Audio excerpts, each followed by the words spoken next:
Remote access software was installed in millions of U.S. voting machines by George Soros, leaving them vulnerable to hackers. Congress has learned. The nation's top voting machine maker, Election Systems and Software, ES&S, admitted to Congress that the company installed remote access software on election management systems it sold over a 6-year period. Vice reports, in a letter sent to Sen. Ron Wyden, D.O.R., in April and obtained recently by Motherboard, Election Systems and Software acknowledged that it had provided pcAnywhere remote connection software to a small number of customers between 2000 and 2006, which was installed on the election management system ES&S sold them. The statement contradicts what the company told me and fact-checkers for a story I wrote for the New York Times in February. At that time, a spokesperson said ES&S had never installed pcAnywhere on any election system it sold.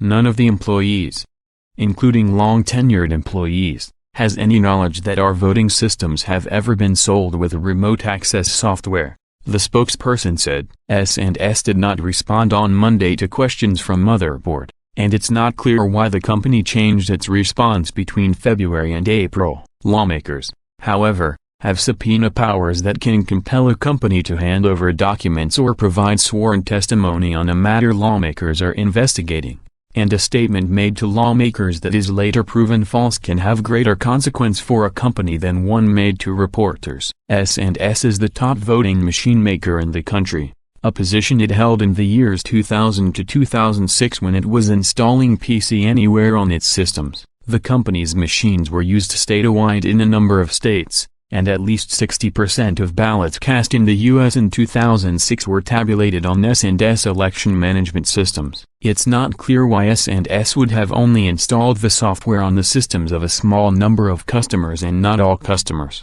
unless other customers objected or had state laws preventing this. The company told Wyden it stopped installing pcAnywhere on systems in December 2007, after the Election Assistance Commission, which oversees the federal testing and certification of election systems used in the U.S., released new voting system standards. Those standards required that any election system submitted for federal testing and certification thereafter could contain only software essential for voting and tabulation. Although the standards only went into effect in 2007, they were created in 2005 in a very public process during which the security of voting machines was being discussed frequently in newspapers and on Capitol Hill. Election management systems are not the voting terminals that voters use to cast their ballots, but are just as critical. They sit in county election offices and contain software that in some counties is used to program all the voting machines used in the county. The systems also tabulate final results aggregated from voting machines. Software like pcAnywhere is used by system administrators to access and control systems from a remote location to conduct maintenance or upgrade or alter software. But election management systems and voting machines are supposed to be air-gapped for security reasons, that is, disconnected from the Internet and from any other systems that are connected to the Internet. ES&S customers who had pcAnywhere installed also had modems on their election management systems, so ES&S technicians could dial into the systems and use the software to troubleshoot, thereby creating a potential port of entry for hackers as well. In May 2006 in Allegheny County, Pennsylvania, ES&S technicians used the pcAnywhere software installed on that county's election management system for hours trying to reconcile vote discrepancies in a local election, according to a report filed at the time. And in a contract with Michigan, which covered 2006 to 2009, ES&S discussed its use of pcAnywhere and modems for this purpose. In some cases, the technical support representative accesses the customer's system through pcAnywhere, off-the-shelf software which allows immediate access to the customer's data and network system from a remote location, to gain insight into the issue and offer precise solutions. ES&S wrote in a June 2007 addendum to the contract. ES&S technicians can use pcAnywhere to view a client computer, assess the exact situation that caused a software issue and to view data files. Motherboard asked a Michigan spokesman if any officials in his state ever installed the pcAnywhere software that ES&S recommended they install, but got no response. The presence of such software makes a system more vulnerable to attack from hackers, especially if the remote access software itself contains security vulnerabilities. If an attacker can gain remote access to an election management system through the modem and take control of it using the pcAnywhere software installed on it, he can introduce malicious code that gets passed to voting machines to disrupt an election or alter results. Wyden told Motherboard that installing remote access software and modems on election equipment is the worst decision for security short of leaving ballot boxes on a Moscow street corner. In 2006, the same period when ES&S says it was still installing pcAnywhere on election systems, hackers stole the source code for the pcAnywhere software, though the public didn't learn of this until years later in 2012 when a hacker posted some of the source code online, forcing Symantec, the distributor of pcAnywhere, to admit that it had been stolen years earlier. Source code is invaluable to hackers because it allows them to examine the code to find security flaws they can exploit. When Symantec admitted to the theft in 2012, it took the unprecedented step of warning users to disable or uninstall the software until it could make sure that any security flaws in the software had been patched. Around this same time, security researchers discovered a critical vulnerability in pcAnywhere that would allow an attacker to seize control of a system that had the software installed on it, without needing to authenticate themselves to the system with a password. And other researchers with the security firm Rapid7 scanned the internet for any computers that were online and had pcAnywhere installed on them and found nearly 150,000 were configured in a way that would allow direct access to them. It's not clear if election officials who had pcAnywhere installed on their systems ever patched this and other security flaws that were in the software.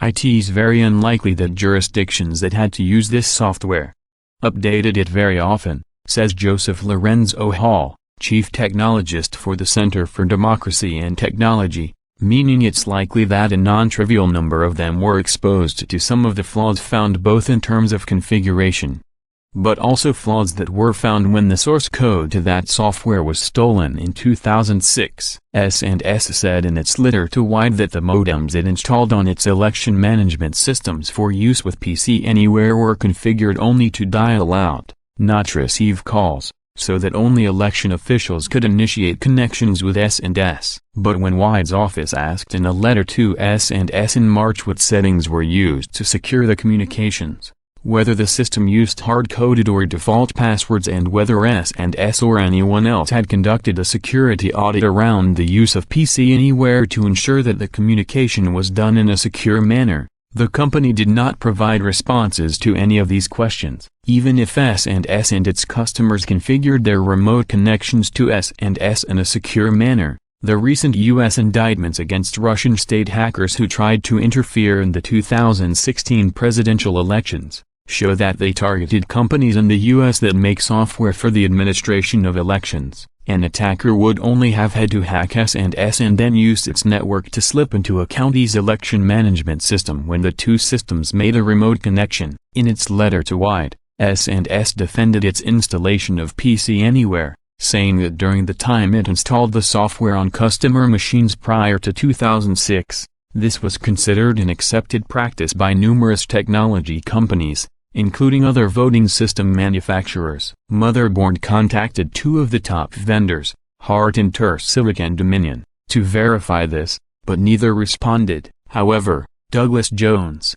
professor of computer science at the University of Iowa and a longtime expert on voting machines, confirmed that other companies did routinely install remote access software during this period. Certainly, Diebold Election Systems did the same, and I'd assume the others did too, he told Motherboard. In the case of Diebold, many of their contracts with customers included the requirement of a remote login port allowing the company to have remote access to the customer system in order to allow customer support. He notes that election officials who purchased the systems likely were not aware of the potential risks they were taking in allowing this and didn't understand the threat landscape to make intelligent decisions about installing such software. All of this raises questions about how many counties across the U.S. had remote access software installed, in addition to ES&S customers. and whether intruders had ever leveraged it to subvert elections. Although Wyden's office asked ES&S to identify which of its customers were sold systems with pcAnywhere installed, the company did not respond. ES&S would only say that it had confirmed with customers who had the software installed that they no longer have this application installed. The company didn't respond to questions from Motherboard asking when these customers removed the software, whether ES&S had instructed them to do so back in 2007 when the company says it stopped installing the software on new systems it sold, or whether it had only recently told customers to remove it following concerns raised in the 2016 presidential elections that Russian hackers were targeting election networks in the U.S. As late as 2011, pcAnywhere was still being used on at least one ES&S customer's election management system in Venango County, Pennsylvania. ES&S wrote in its letter to Wyden that it would be willing to meet privately in his office to discuss election security, but when the company was asked to attend a hearing on election security last week before the Senate Committee on Rules and Administration, of which Wyden is a member, ES&S declined to send anyone to answer Senate questions. Wyden says he's still waiting for ES&S to respond to the outstanding questions he sent the company in March. ES&S needs to stop stonewalling and provide a full, honest accounting of equipment that could be vulnerable to remote attacks, he told Motherboard. When a corporation that makes half of America's voting machines refuses to answer the most basic cybersecurity questions, you have to ask what it is hiding.